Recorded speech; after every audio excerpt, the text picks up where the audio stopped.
Hello guys, good morning. स्वागत है आपका मेरे यूट्यूब चैनल पर।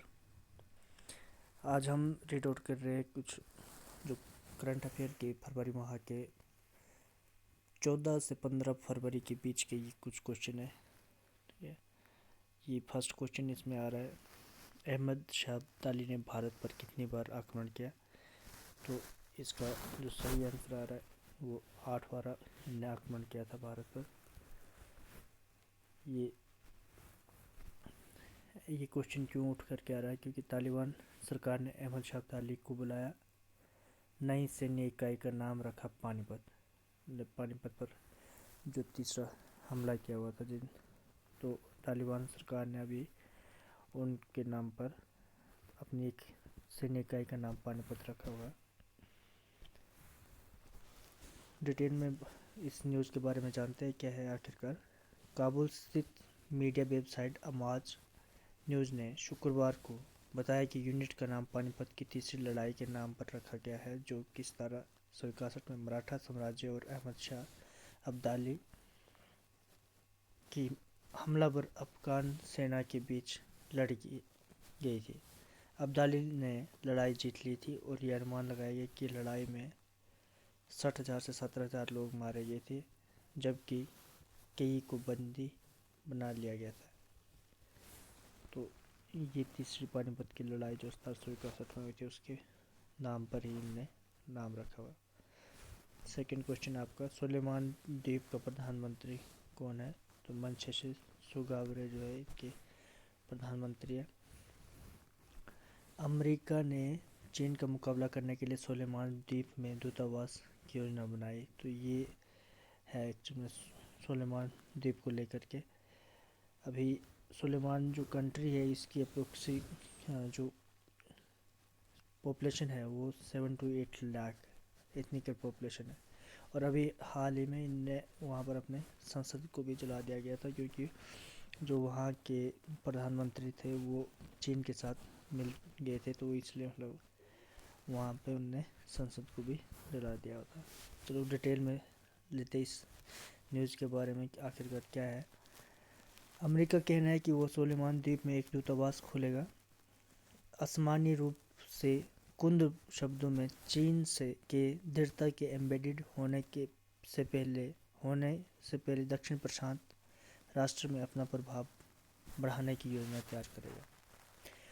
एक्चुअली प्लान ऐसा है कि जो चीन है वो अब सुलेमान को अपना उसमें सपोर्ट करना चाहता, फाइनेंशियली सपोर्ट करना चाहता है, और उसने लगभग $100 बिलियन देने का इनने प्लान रखा कि वो उसको $100 बिलियन देगा।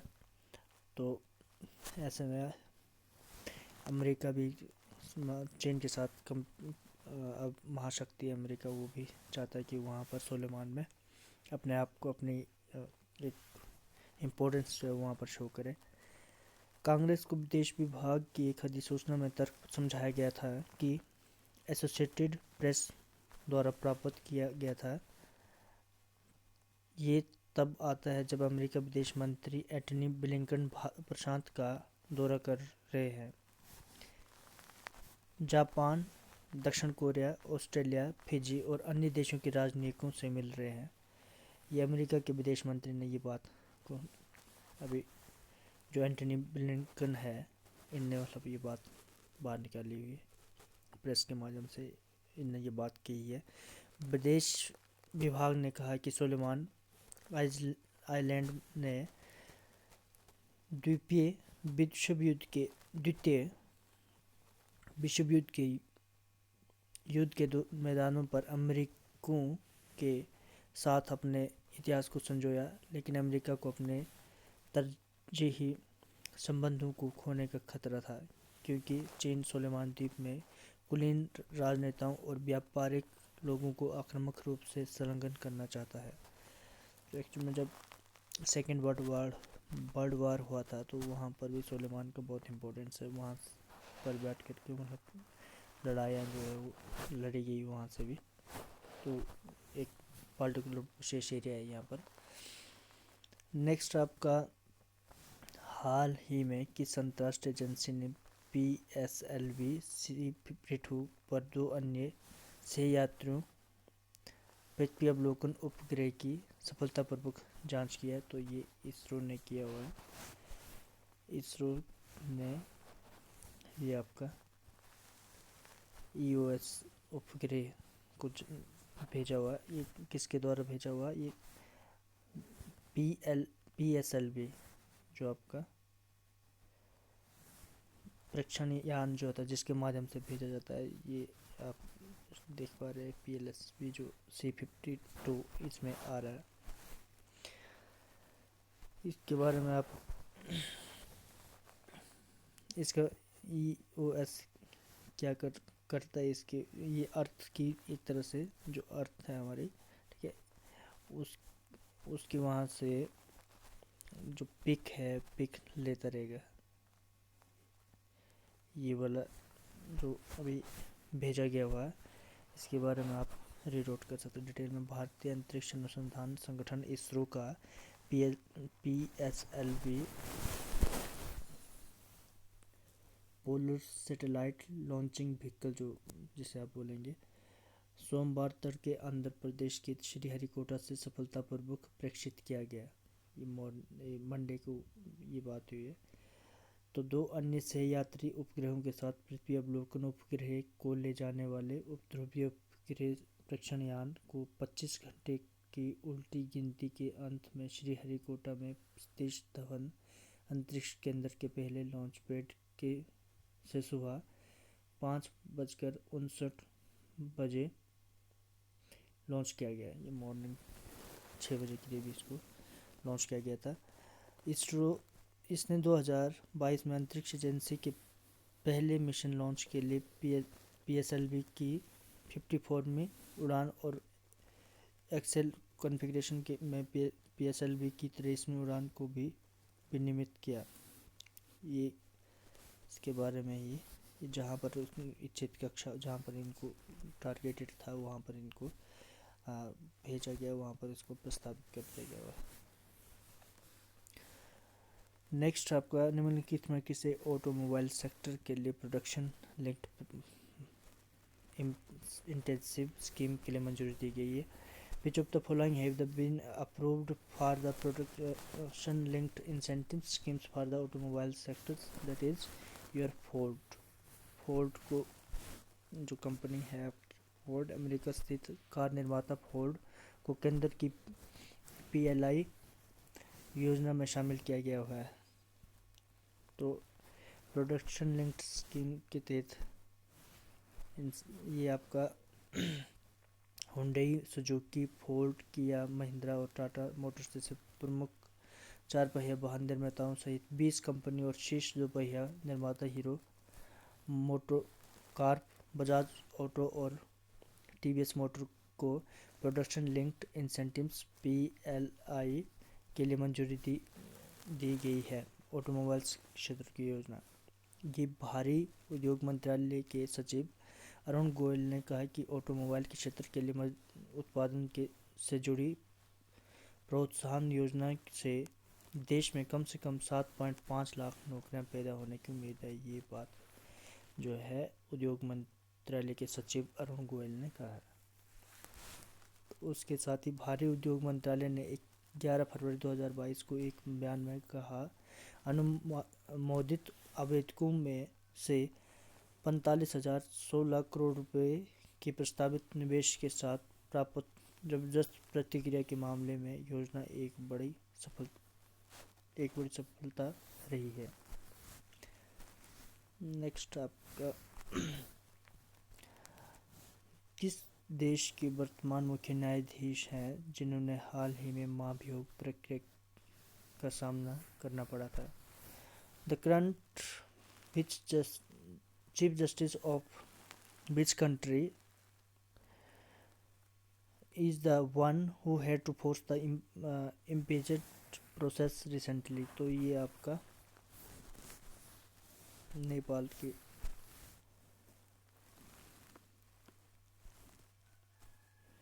मुख्य न्यायाधीश है। ये आप देख पा रहे हैं।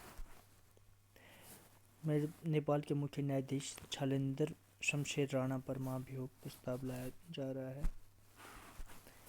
चीफ जस्टिस जालिंदर शमशेर राणा के खिलाफ महाभियोग प्रस्ताव दर्ज किया गया है। अक्टूबर से तूफान की चपेट में रहे राणा के खिलाफ रविवार सुबह 98 सांसदों ने कार्रवाई दर्ज की। कानून मंत्री दिलेंद्र प्रसाद बड्डू के नेतृत्व में सत्तारूढ़ गठबंधन के विधायक राणा के खिलाफ महाभियोग प्रस्ताव लेकर रविवार सुबह संसद सचिवालय पहुंचे थे। नेपाल की कम्युनिस्ट पार्टी ने एक विधायक देव गुरुङ ने पोस्ट की पुष्टि करते हुए कहा कि हमने मुख्य न्यायाधीश के खिलाफ महाभियोग प्रस्ताव दर्ज किया है। तो नेक्स्ट आपका प्रसिद्ध उद्योगपति और निम्नलिखित में से किसके पूर्व अध्यक्ष राहुल बजाज का निधन हो गया है। ये बजाज ऑटो के पूर्व अध्यक्ष रहे राहुल बजाज जो थे, ये आप देख पा रहे राहुल बजाज जी का निधन हो गया। वही बजाज ऑटो के पूर्व अध्यक्ष थे। जाने माने उद्योगपति और बजाज ऑटो के पूर्व चेयरमैन राहुल बजाज का निमोनिया और दिल की बीमारी के कारण निधन हो गया। उन्होंने 2001 में तीसरे सर्वोच्च नागरिक पुरस्कार पद्म भूषण से उन्हें 2001 में सर्वोच्च नागरिक पुरस्कार पद्म भूषण से सम्मानित किया गया था। वह बजाज ऑटो की मूल कंपनी भारतीय बजाज समूह के अध्यक्ष एमिरेट्स थे। उन्होंने अप्रैल 2021 में बजाज ऑटो के गैर कार्यकारी अध्यक्ष के रूप में पद छोड़ दिया और नीरज बजाज को जिम्मेदारी सौंप दी। तो ये उनके बारे में कुछ डिटेल में। नेक्स्ट आपका नितिन गडकरी ने किस राज्य में गंगा नदी पर लंबे रेल से सड़क पुल का उद्घाटन किया। Nitin Gadkari inaugurates long rail cum road bridge over river Ganga in which state, that is Bihar. Next आपका ये आप देख सकते हैं हल्का सा ऐसे, नितिन गडकरी ने बिहार में गंगा नदी पर लंबे रेल से सड़क पुल का उद्घाटन किया। डिटेल केंद्रीय सड़क परिवहन और राजमार्ग मंत्री नितिन गडकरी और बिहार के मुख्यमंत्री नीतीश कुमार ने संयुक्त रूप से बिहार में 14.5 किलोमीटर और लंबे रेल से सड़क पुल का उद्घाटन किया। 14.5 किलोमीटर लगभग आपका 15 किलोमीटर के आसपास इतना लंबा पुल है, जिसमें मतलब यानी कि ये आप बीच में नदी है आपका। तो रेल रिगार्डिंग ये यूज कर रहे। बिहार के मुंगेर के क्षेत्र में NH 333B पर गंगा नदी पर बहुप्रतीक्षित पुल का निर्माण किया गया। रेल से सड़क पुल, यहाँ पर जैसे एक साइड से रेल भी चलेगी और एक साइड से आपको साथ साथ में गाड़ियों के लिए भी ये रहेगा, पुल रहेगा। पुल परियोजना की लागत 696 करोड़ रुपए है। नया रेल यात्रा के समय को कम करेगा, पर्यटन कृषि को बढ़ावा देगा और साथ ही रोजगार के अवसर पैदा करेगा। ये बात नितिन गडकरी जी ने कही है। ये आपका बुर्किना फासो के अंतरिम राष्ट्रपति के रूप में किसे नामित किया गया है। तो ये पॉल हेनरी संडाको दामिबा है। ये काफ़ी लंबा नाम आपका है। ये पॉल हेनरी संडागो दामिया को बुर्किना फासो के अंतरिम राष्ट्रपति के रूप में नामित किया गया है। ये आप पिक के थ्रू देख सकते हैं। फासो में सैन्य जुंटा ने सैन्य तख्तापलट के बाद लेफ्टिनेंट कर्नल पॉल हेनरी संडाको दामिया को देश के अंतरिम राष्ट्रपति नियुक्त किया गया है। 2022 में बुर्किना फासो सैन्य तख्तापलट 24 जनवरी 2022 को हुआ था, जिसका नेतृत्व दामिबा ने किया था।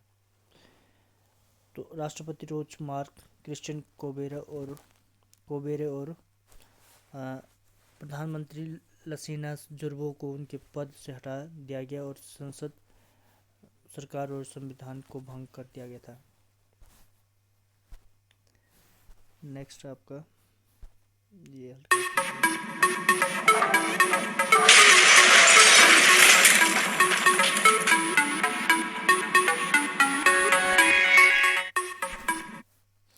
एक्चुअली में मैंने बीच में ये वीडियो इसलिए लगाया हुआ कि इसमें मुझे खुद मोटिवेशन मिलता है कि हमें हर फील्ड में कुछ न कुछ सीखना चाहिए, क्योंकि ऑलराउंडर जो व्यक्ति होता है वही यहाँ पर इंडिया में सक्सीड करता है, वही आगे बढ़ता है।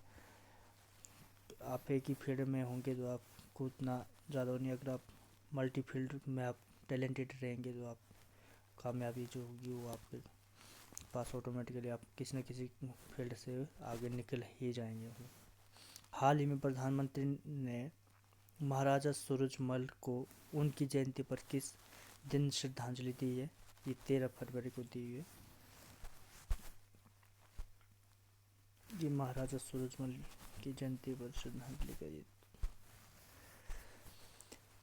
18वीं शताब्दी में शासन किया उन्होंने। जाट सरदार बदन सिंह के पुत्र थे ये, उनके बारे में डिटेल। वह एक महान नेता, एक महान सेनानी, एक महान राजनयिक और अपने समय के एक महान राजनेता थे। उनकी राजनीतिक समझ के कारण उन्हें जाट लोगों का प्लेटो और एक आधुनिक लेखक द्वारा जाट ओडिसियस के रूप में वर्णित किया गया था। स्थिर बुद्धि और स्पष्ट दृष्टि, उन्होंने हिंदू और मुसलमानों के विभिन्न गुटों को एकजुट किया और उन्हें एक साथ रखा। नेक्स्ट आपका हाल ही में rank of India as per of the Global Entrepreneurship Monitor 2021-2022 reports. तो इसके रिपोर्ट के अनुसार भारत का कौन सा स्थान है? तो ये चौथा स्थान है। इंडिया रैंक का जो है वो वैश्विक उद्यमिता मॉनिटर के हिसाब से भारत जो है चौथे स्थान पर है। ग्लोबल एंटरप्रेन्योरशिप मॉनिटर के हिसाब से शीर्ष 5 सबसे आसान स्थानों में से एक है। ये बड़ा भारतीय उत्तरदायित्व में सर्वेक्षण, जिन्होंने अपनी उद्यमिता गतिशीलता गतिविधि उद्यम के प्रति दृष्टिकोण और अन्य स्थानीय उद्यम, ये सब कुल मिला करके आपने ये 82% लोग सोचते हैं कि व्यवसाय शुरू करना आसान है। भारत में विश्व स्तर पर चौथे स्थान पर रखा गया हुआ है। तो ये अभी एंटरप्रेन्योरशिप को लेकर के आगे हमारा ग्लोबल लेवल पर हम अच्छा कर रहे हैं। मतलब अब ज़्यादातर बिजनेस की तरफ हमारे भारतीयों का रुझान बढ़ रहा है। इसमें सऊदी अरब सबसे ऊपर है और उसके बाद नीदरलैंड और स्वीडन आता है। नेक्स्ट आपका हाल ही में किस खिलाड़ी को ESPN Cricinfo test batting award 2021 को पुरस्कृत किया गया? Which player has recently been awarded the ESPN Cricinfo test batting award 2021? तो ये ऋषभ पंत आते हैं इसमें। अभी इन्हें सम्मानित किया गया हुआ है। ESPN क्रिक इन्फो अवार्ड में 2015 में संस्करण में भारत के विकेट कीपर बल्लेबाज ऋषभ पंत ने नाबाद 89 रन बनाकर टेस्ट बैटिंग पुरस्कार जीता। भारत को बॉर्डर गावस्कर ट्रॉफी 2021 में से जीतने में मदद की और गोवा में ऑस्ट्रेलिया के नाबाद रिकॉर्ड को तोड़ा 32 साल बाद। तो ये सर ऋषभ पंत के बारे में अभी हाल ही में जो बैटिंग की हुई है। ऋषभ पंत भारतीय टीम के लिए सीरीज के लिए शीर्ष स्कोरर, उन्होंने 274 रन बनाए। इंग्लैंड के तेज गेंदबाज ओली रॉबिन्सन को डेब्यूटेंट ऑफ द ईयर चुना गया। तो ये इंग्लैंड के खिलाड़ी को भी। नेक्स्ट आप हाल ही में भारतीय सेना ने किस नाम से हैथकॉन का आयोजन किया है? तो ये आपका मिलिट्री बैटलफील्ड, सैन्य रण क्षेत्र से ये आप देख पा रहे हो ऑनलाइन मीटिंग का एक क्लिप। इसमें भारतीय सेना में सेना रण क्षेत्र नामक हैथकॉन का आयोजन किया। उसके बाद हेडकॉम का आयोजन military college of telecommunication engineering Mhow में शिमला स्थित आर्मी ट्रेनिंग कमांड के समग्र मार्गदर्शन में किया गया था, जो भारतीय सेना के 7 कमांडों में से एक है। तो ये कहाँ पर किया? ये शिमला में किया गया। नेक्स्ट, बाकी सबसे बड़ी बात ये है कि अगर आप को बीच में थोड़ा मुझे हिंदी में बोलने में थोड़ा प्रॉब्लम आ रहा है, क्योंकि कुछ शब्द जो है मेरे से प्रॉपरली बोले नहीं जा रहे हैं, मतलब यानी कि फास्टली मैं बोलने की कोशिश कर रहा हूँ, तो ऐसे में कुछ गलतियाँ हो रही है। मुझे खुद इस चीज़ का एहसास है। तो आपको यही चीज़ें जो है ना PDF के थ्रू मेरे जो टेलीग्राम चैनल है वो उस पर मिल जाएगा। आप जो है टेलीग्राम चैनल पर जा कर के इसको PDF रीड आउट कर सकते हैं। नेक्स्ट आपका, किस राज्य सरकार ने कैंसर के बचाव के लिए होप एक्सप्रेस की घोषणा की है? तो ये महाराष्ट्र सरकार ने होप एक्सप्रेस चलाया, वहाँ के स्वास्थ्य मंत्री है, उनका नाम है राजेश टोपे, ने घोषणा की राज्य में कैंसर की रोकथाम के लिए होप एक्सप्रेस शुरू की जाएगी। ये भारत में पहली ऐसी मशीन है कि निजी अस्पताल में अत्याधुनिक मोजेक 3D रेडिएशन मशीन के शुभारंभ के अवसर पर बोल रहे थे। राज्य के स्वास्थ्य मंत्री ने जिला योजना के माध्यम से राज्य के हर जिले में होप एक्सप्रेस शुरू करने की पहल करने को भी वादा किया। नेक्स्ट आपका, किस राज्य की सेंट्रल जेल को अपना FM रेडियो चैनल मिला हुआ है? तो ये मध्य प्रदेश की राज्य सरकार को मिला हुआ है। बाकी रेडियो दिवस, जो विश्व लेवल पर रेडियो दिवस मनाया जाता है, वो 13 फरवरी को मनाया जाता है। तो ये आप यहाँ पर चैनल का जो FM जेलवाणी नाम है, FM 18.77 शुरू किया गया है। इस माध्यम से जेल में बंद कैदियों को दुनिया में हो रही घटनाओं के बारे में पता चलेगा। ये अच्छी बात है। रेडियो चैनल जेल के कैदियों में स्वास्थ्य और सामाजिक मुद्दों की जानकारी भी देगा। ये भी बहुत अच्छी बात है उनके लिए। नेक्स्ट आपका, मुंबई अंतर्राष्ट्रीय फिल्म महोत्सव का 17वां संस्करण किस माह में आयोजित किया जाएगा? ये 17वां जो आयोजन होगा ये 15 मई को किया जाएगा। मुंबई अंतर्राष्ट्रीय फिल्म ये मई में आपका डॉक्यूमेंट्री, शॉर्ट फिक्शन और एनिमेशन फिल्मों के लिए मुंबई इंटरनेशनल फिल्म फेस्टिवल का 17वां संस्करण 29 मई से 4 जून 2022 तक फिल्म डिवीजन कॉम्प्लेक्स मुंबई में होने वाला है। ठीक है, तो ये आपका 29 मई से शुरू होगा।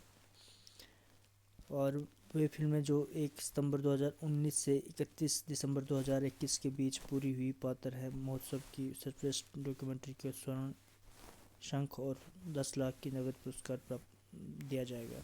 जैसा कि भारतीय आज़ादी का अमृत महोत्सव मना रहा है, वर्तमान संस्करण में ने भारत @ विश्व की सर्वश्रेष्ठ लघु फिल्म के रूप में एक विशेष पुरस्कार की स्थापना की है। तो ये ठीक है, थैंक्स फॉर वाचिंग। तो आज के यही कुछ इम्पोर्टेंट क्वेश्चन थे, जो कि शायद 14 से 15 फरवरी के बीच के थे।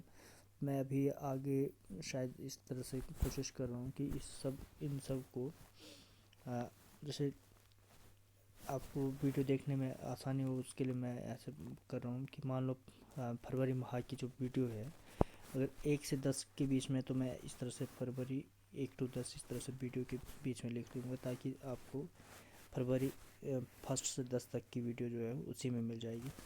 फिर 11 से 20 तक की वीडियो जो होगी वो दूसरे वाले में, मतलब यानी कि जो 11 से 20 के बीच की वीडियो होगी तो उसमें आपको देखने पर मिलेगी, जो आप 11 तारीख से 20 तारीख के बीच में होगी। तो इस तरह से हम जो वीडियो होगी उसको 3 भागों में डिवाइड कर देंगे। ठीक है, जो 21 से 30 के बीच में, ताकि फाइंड आउट करने में आसानी हो। कई बार ऐसा हो कि आपने कोई न्यूज़ जो आपने पढ़ी, आप उसे दोबारा देखना चाहते, तो आपको कन्फ्यूजन ना हो। ठीक है, थैंक्स फॉर वाचिंग। बाकी आपको कुछ सुझाव कमेंट्स कुछ भी सुझाव देना है तो आप कमेंट्स बॉक्स में दे सकते हैं मुझे, ठीक है। अगर आपको अच्छा लग रहा है, अगर आपको लग रहा है कुछ नॉलेज कुछ हमें इससे मतलब कुछ बेनिफिट हो रहा है, तो आप आके भी इसको शेयर करो और देखते रहो, ठीक है। Thanks for watching.